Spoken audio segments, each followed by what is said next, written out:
They would not remember the day by the color of the sky or the quality of the light, but by the sound of a door closing. For Martha, at 70 years of age, that sound was the final punctuation on a life she had believed was written in stone. 40 years she had spent within these walls, raising a son, burying a husband, and pouring her own quiet strength into the very grain of the floorboards. Her husband, in his practicality, had left everything to his only son, never imagining a day when that son would use the inheritance as a weapon against his own mother. Clara was the one who spoke, her voice as crisp and brittle as autumn leaves. "It's for the best, Mother Martha. The main house requires a strong hand." You understand. Martha did not understand. She understood the tremor in her own hands, the dull ache that settled deep in her bones, a pain far older than this single moment of betrayal. She understood the way Thomas refused to meet her eyes, focusing instead on a loose thread on his cuff, a tiny imperfection in his otherwise resolute world. He pushed a small, burlap-wrapped bundle across the table she had polished for 4 decades. A change of clothes, a half-loaf of bread, and a small tin of tea.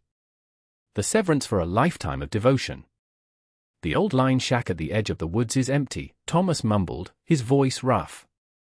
"It will do." It was not a suggestion, it was a decree. She was being exiled to the forgotten edge of the life she had built. She looked at their faces, 2 strangers sculpted from the flesh of her own family, and saw nothing of the boy she had raised or the love she had believed was her foundation. There was only calculation. She was a burden to be shed, a loose end to be tied off and discarded. Without a word, she picked up the bundle. Her knuckles were swollen with age, the skin thin as paper over a road map of blue veins. She walked toward the door, each step an act of immense control, refusing to let them see her falter. As she crossed the threshold, the door clicked shut behind her, a sound as sharp and final as a snapping bone. They thought they were leaving her with nothing. They could not see the iron that had been forged in her spine over 70 long years, an alloy of grief and grit they had foolishly mistaken for frailty. They had no idea what a woman with nothing left to lose was capable of building. The path to the line shack was a cruel memory of what time could erase. It was a trail she and her husband had walked in their youth, wide enough for 2 to walk hand in hand, but now it was choked with thorny vines and stubborn saplings that clawed at her worn dress and tripped her tired feet. The sun bled out across the horizon, painting the sky in violent streaks of orange and purple, offering a beauty that felt like a mockery of the ugliness in her heart. The air grew cold, biting at her exposed neck and wrists. By the time the shack came into view, a crooked silhouette against the deepening twilight, a profound exhaustion had settled over her, heavier than her small bundle of possessions. It was less a building and more a suggestion of one, a collection of weathered planks leaning against each other in a fragile conspiracy against gravity. The roof sagged in the middle like a broken back, and dark gaps grinned between the wall boards, promising free passage to the wind and the rain and anything else that crept in the night. The door hung from a single leather hinge, groaning in protest as she pushed it open. Inside, the smell of damp earth, mildew, and animal musk filled her lungs. There was no floor, only packed dirt littered with old leaves and debris. In one corner, a pile of rags suggested a nest for some small creature that had long since abandoned it. This was where her son had sent her to live out her remaining days. This was the measure of her worth. She sank down onto the cold ground, her back against the rough wall, and for the first time, a sob escaped her, a dry, ragged sound torn from the depths of her soul. She cried not for the loss of her home, but for the death of the illusion she had carried for 40 years, the illusion of family, of love, of a place in the world that was rightfully hers. The darkness inside the shack became absolute, and with it came the cold, a living thing that seeped through her clothes and into her very marrow. She was 70 years old. Her husband was gone. Her son had cast her out. The world had shrunk to this crumbling box of decay. She closed her eyes, and in the suffocating blackness, a memory surfaced, her mother, her face lined with a wisdom that had always seemed ancient, her hands always busy, smelling of soil and herbs. A fragment of her voice echoed in the desolate chamber of her mind, a whisper from a lifetime ago. The strongest trees, Martha, she had said, do not grow in the best soil. They grow in the rocks. The dawn came not with warmth, but with a pale, merciless light that exposed every crack and stain in her new prison. The cold of the night had settled into her joints, making each movement a slow, deliberate agony. She chewed on a piece of the dry bread, the crumbs scratching her throat, and stared out through the open doorway at the dense, indifferent woods. Despair was a thick blanket, and it would be so easy to simply lie down and let it smother her. But then, the memory of her mother's voice returned, not just a whisper this time, but a clear, resonant truth. The rocks.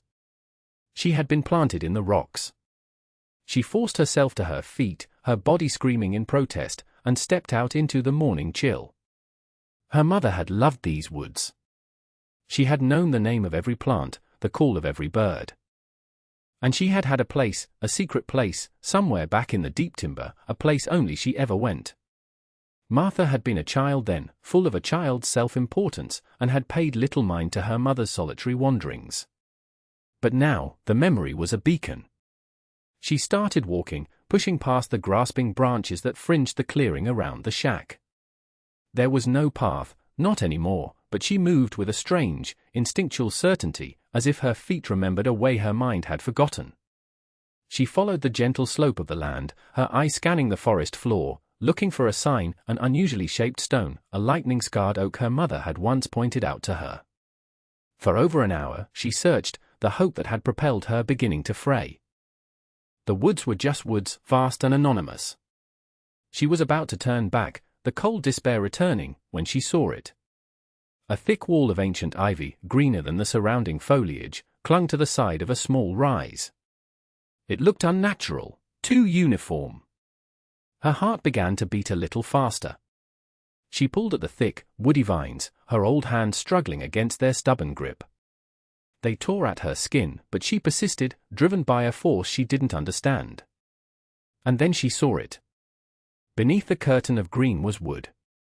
Dark, weathered planks, fitted together with a skill that spoke of patience and care.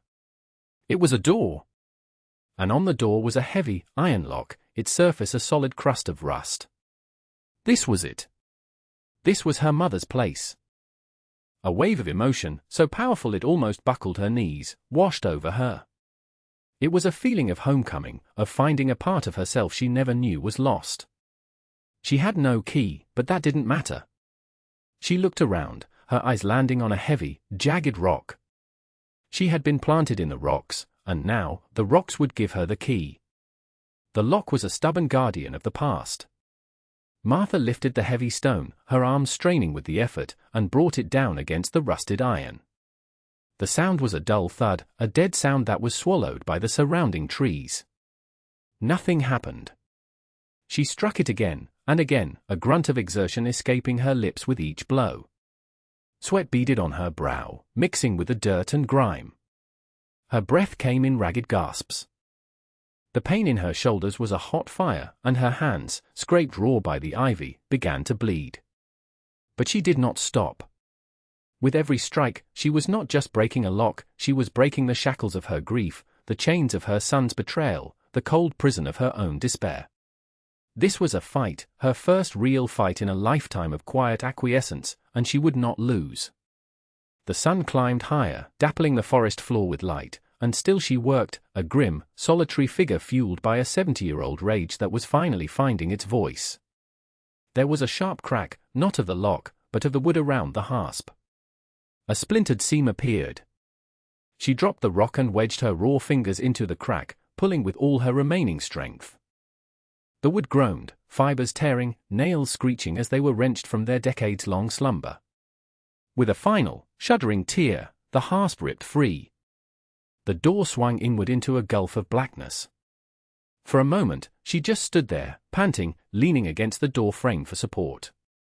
The air that drifted out was cool and dry, carrying an ancient, layered scent of dried herbs, of beeswax, of tanned animal hides, and something else, something like paper and ink and time itself. She stepped across the threshold, her eyes slowly adjusting to the gloom.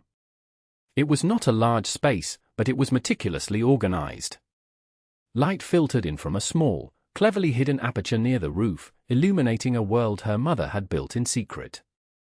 Against one wall was a sturdy workbench, and on it, an array of tools lay in neat order, their metal surfaces protected from rust by a thin layer of grease. There were awls and knives with curved blades, heavy-headed mallets, and strange, toothed implements she didn't recognize. Shelves lined the other walls, holding stacks of cured leather, from thick, stiff cattle hide to soft, supple deerskin. There were clay jars filled with colored pigments, balls of waxed thread, and blocks of beeswax. And on a small, protected ledge, safe from moisture and mice, sat a stack of leather-bound journals. She reached for the top one, her trembling fingers tracing the simple, elegant stitching on the cover. She opened it. Inside, in her mother's strong, clear hand, was a world of knowledge. Recipes for dyes made from bark and berries. Diagrams for tanning processes. Patterns for pouches, for belts, for satchels. And on the first page, an inscription, for Martha. When you need to remember how to make something that lasts, she sank onto a small wooden stool, the journal in her lap, and as the forest light streamed in, she began to read. The tears that came this time were not of sorrow, but of a profound, earth-shaking discovery. Her mother hadn't just left her a shed. She had left her an inheritance of resilience. She had left her the tools to rebuild her world. The first days were a blur of reading and rediscovery. Martha consumed her mother's journals, not as stories, but as manuals for survival. The language was precise, methodical, the voice of a woman who found certainty in process, solace in craft. She learned the chemistry of turning rawhide into workable leather, a foul and demanding alchemy of ash, lye, and endless, back-breaking scraping. She learned the geometry of a well-made seam, the physics of tension and thread that created something both beautiful and unbreakable. Her mother's words were a bridge back to a strength she had forgotten she possessed. When the words were not enough, the tools themselves became her teachers. She cleaned them first, carefully removing the protective grease with a soft rag, her touch reverent. She felt the weight of the round knife in her palm, the ergonomic curve of the handle her mother's hand had worn smooth. She ran her thumb over the sharp, polished points of the awls. These were not just objects, they were extensions of a will, conduits of a creative force that had lain dormant in her own bloodline. The first attempt was a disaster. She chose a small, flawed piece of deerskin, following the instructions for a simple pouch. Her arthritic fingers, clumsy and stiff, fumbled with the needle. She pushed the awl through the tough material, but her spacing was uneven, her line wavered. The stitches she made were loose and ugly. The finished object was a lopsided, pathetic thing that she threw into a corner in a fit of frustration. Doubt, a cold and familiar snake, called in her gut. She was 70 years old. Her hands were failing her. What was she thinking? She was a fool, playing with a dead woman's ghosts. She slept poorly that night, the failure heavy on her mind. But in the morning, she returned to the shed, picked up the failed pouch, and, with a small, sharp knife, began to painstakingly unpick every single clumsy stitch. She would not be defeated by a piece of leather. She would not be defeated by her own body. She started again. Slower this time. She measured the spacing for the holes with a notched stick, just as the journal described. She concentrated on pulling each stitch with the same, even tension. It was agonizingly slow. Her knuckles ached, and her eyes, strained by the dim light, burned. But she did not stop. As the sun set, she held up the finished pouch. It was not perfect. The seam was still a little crooked, the shape slightly uneven. But it was strong. It was functional. It was hers. A feeling of quiet, fierce pride bloomed in her chest, a warmth that spread through her limbs and pushed back the ever-present chill of loneliness. She had made something that would last. The rhythm of the work became the rhythm of her life. Dawn brought the methodical tasks of survival, tending her small fire, fetching water from the creek, checking the snares she had learned to build from a chapter in the back of one journal. The rest of the day belonged to the shed. It was her sanctuary and her crucible. She moved beyond simple pouches to more complex projects. She crafted a sturdy belt, tooling a simple pattern of leaves along its length. She made a pair of thick moccasins, lining them with rabbit fur for the coming winter. Each project taught her something new about the nature of the material, the limits of her own strength, and the boundless depths of her own determination. The physical toll was immense. Her back was a constant, screaming ache. Her hands, once soft from a life of domesticity, were now a landscape of calluses, cuts, and scars. Some mornings, her fingers were so stiff she had to soak them in warm water just to be able to close them into a fist. But the work was also a strange and potent medicine. The repetitive motions, the scraping, the cutting, the stitching, soothed the frantic grief in her mind, channeling it into tangible creation. The focused concentration required to follow a pattern or execute a perfect seam left no room for self-pity. She was no longer just a discarded old woman, she was a creator, a tanner, a leatherworker. An artisan. She used her newfound skills to improve the wretched lying shack, turning it from a ruin into a home. She patched the holes in the walls with a slurry of mud and dried grass. She learned to treat a large piece of thick hide with beeswax and pine resin, stretching the waterproof material over the sagging roof. It was an ugly, patchwork solution, but it was effective.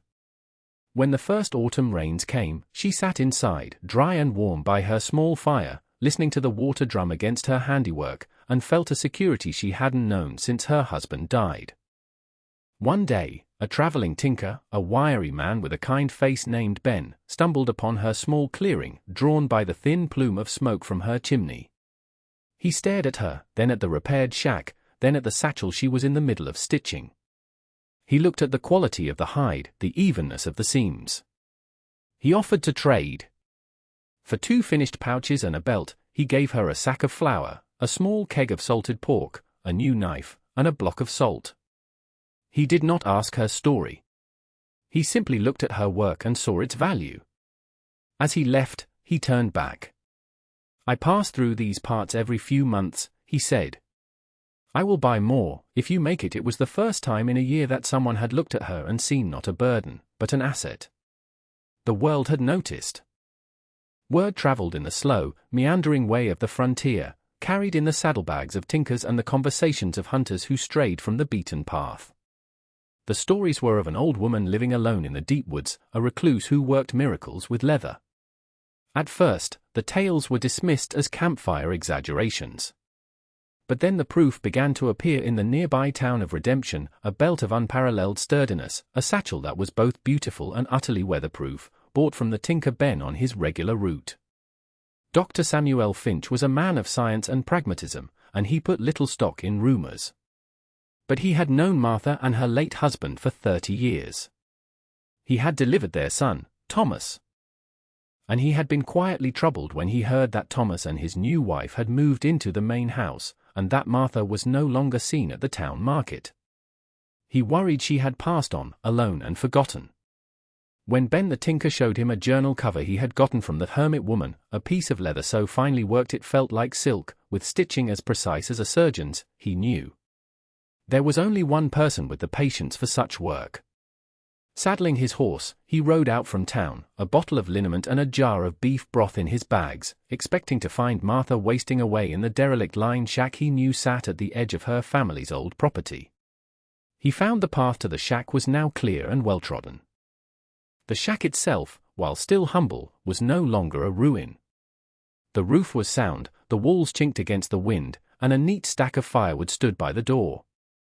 And in the clearing between the shack and the woods, Martha sat on a stool in the afternoon sun, a large piece of hide stretched on a frame before her, a scraping tool held firmly in her gnarled hands. She looked up as he approached, her eyes clear and direct. She was thinner, yes, and her face was a crosshatch of new lines etched by sun and hardship. But she was not frail. The woman before him radiated a quiet, unshakable strength he had never seen in her before. "Samuel," she said, her voice even. It was a statement, not a question. He dismounted, feeling suddenly awkward, the charity in his saddlebag seeming like an insult. "Martha." I was concerned. "We hadn't seen you in town." She looked down at her work, then back at him. "I have been busy." He saw the truth of that all around him, in the repaired home, in the tools laid out neatly on a nearby bench, in the finished goods hanging from a hook by the door. He saw the shed, its door open, revealing a workshop that was a marvel of order and purpose. He stayed for an hour, and she spoke little, but he saw her life in the evidence of her labor. Before he left, he gestured to a satchel, one designed with clever pockets and a sturdy, comfortable strap. "I need a new medical bag," he said, pulling coins from his pocket. "What is your price?" She named a figure, a fair and confident price that acknowledged the value of her time and skill. He paid it without haggling. As he rode away, the new bag sitting securely behind him, he understood. Martha was not a victim to be pitied. She was a survivor to be admired. The doctor's new bag became a topic of conversation in Redemption. Its quality was undeniable, and when people asked where he had acquired it, he told them the truth. He spoke of Martha not with pity, but with a deep and profound respect that altered the town's perception of her. She was no longer the poor widow cast out by her son, she was the artisan of the woods, a woman of rare and valuable skill. This new narrative eventually reached the ears of Clara, who heard it whispered over the counter at the general store. Her first reaction was disbelief, which quickly curdled into a bitter resentment. It was an affront to her sense of order. The old woman was supposed to fade away quietly, a footnote in their lives, not emerge as some sort of celebrated local legend. She complained to Thomas, her words sharp with indignation. "They're making a fool of you," she hissed one evening. "Talking about her like she's some kind of queen in the wilderness." After all we've done for her, Thomas said nothing. For him, the guilt had been a low, constant hum for over a year, a background noise he tried to ignore. The stories from town turned up the volume. He remembered his mother's hands, always gentle, patching his clothes, baking his favorite pies. He remembered her quiet strength when his father passed. And he remembered the look in her eyes as he had pointed her toward the dilapidated shack, not of anger, but of a deep, shattering disappointment. That look haunted his sleep. Driven by a confusing mix of guilt, pride, and a desperate need to see for himself, he rode out toward the woods. He expected to find her in squalor, to confirm the rightness of his decision, to perhaps offer her a blanket or a bag of flour to soothe his own conscience. The sight that greeted him stopped him cold. The tidy homestead was a stark refutation of everything he had told himself. He saw the smoke curling from the chimney, the neat rows of herbs growing in a small patch of tilled earth. And he saw his mother. She was standing at her workbench, her back to him, her shoulders moving with a steady, rhythmic purpose. She was not the frail, dependent creature he had banished from his life. She was strong. She was whole.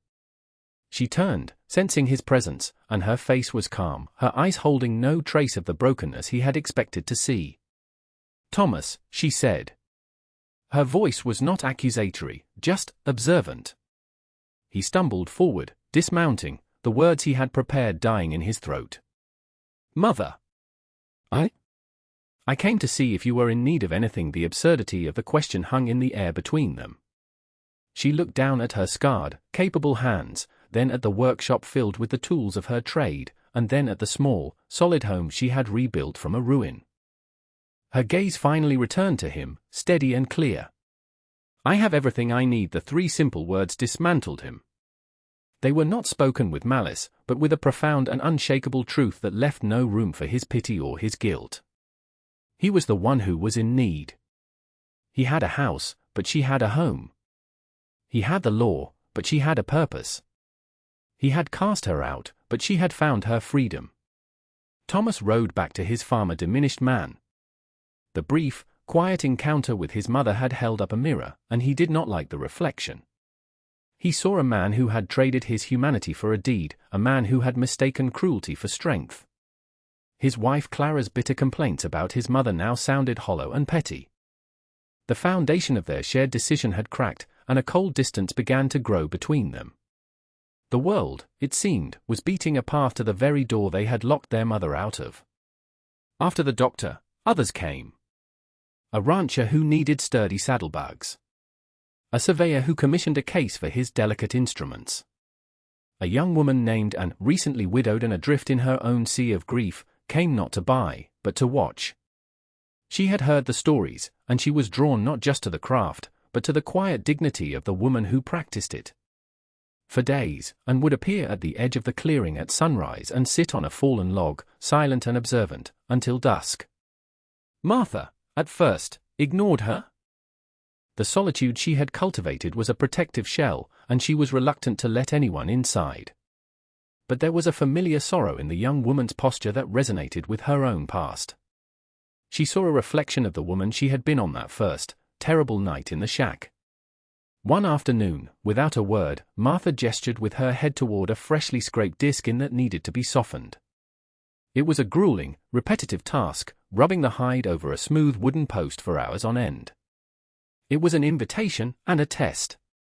Anne understood. She stood up, walked over to the hide, and began to work. She worked until her arms ached and her palms were raw, her silence a match for Martha's own. When the sun set, Martha handed her a bowl of stew. It was the beginning of a silent apprenticeship.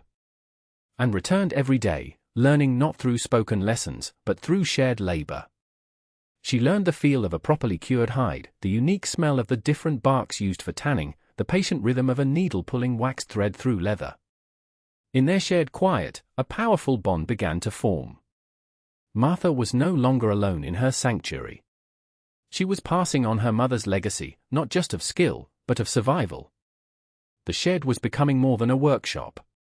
It was becoming a place of healing, its purpose expanding to shelter another soul who had been left in the rocks. The seasons turned, weaving 3 more years into the fabric of their lives. The clearing around the shack transformed. What started as Martha's solitary outpost had grown into a small, thriving community. And, now a master leatherworker in her own right, had built her own small cabin nearby. 2 other women, both seeking refuge from different kinds of hardship, had found their way there, drawn by the growing legend of the women of the wood. They had built a larger, communal workshop, its walls echoing with the steady, meditative sounds of their craft, the scrape of knives, the tap of mallets, the whisper of thread. They operated as a collective, pooling their resources and sharing their knowledge. Their work, known simply as Martha's Leather, was renowned throughout the territory for its artistry and its unyielding quality. It was a brand built not on a name, but on the integrity of the hands that made it. Martha, now well into her 70s, had finally surrendered the heavy, physically demanding work of tanning to the younger women. Her hands, gnarled into a permanent testament of her labor, were no longer strong enough for the scraping and stretching. Instead, she had become the master of the fine details. She did the intricate tooling, her eye for patterns still sharp and clear. And she had taken to her mother's truest passion, the bookbinding. She created ledgers and journals, their covers supple and strong, their pages filled with the finest paper they could trade for. She was the quiet center of their small universe, the matriarch of the community she had forged from her own exile. One crisp autumn afternoon, a visitor arrived. It was Clara. She was alone, and the years had not been kind to her. The sharp arrogance in her features had been worn down by worry, leaving behind a brittle desperation. Her dress was clean but frayed, and she looked thinner, haunted. She stood at the edge of the bustling workshop, a ghost from another life. Martha met her, wiping her hands on her apron. "Clara," she said, her voice betraying no surprise.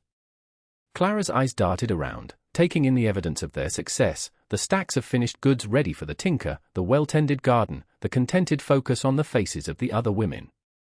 It was all a testament to the life Martha had built without them, or rather, because of them. "The farm is failing," Clara said, the words rushing out in a torrent of humiliation. "Thomas, he is not the man his father was. We are in debt. The bank will take everything." She was finally looking at Martha, her eyes pleading. "We need money. I came to ask." She couldn't finish the sentence. Martha listened, her expression unreadable. She felt a distant echo of pity, not for their circumstance, but for their profound lack of vision. She went into her workshop and returned not with a purse of coins, but with a small, beautifully crafted, unadorned leather-bound ledger. She pressed it into Clara's hands. "Record what you have, and what you owe. Honesty is the first tool," Martha said, her voice gentle but firm. "You cannot build on a rotten foundation." It was not the charity Clara had come for. It was something far more valuable, and far more terrifying. It was a tool, and the clear, unspoken instruction to save herself.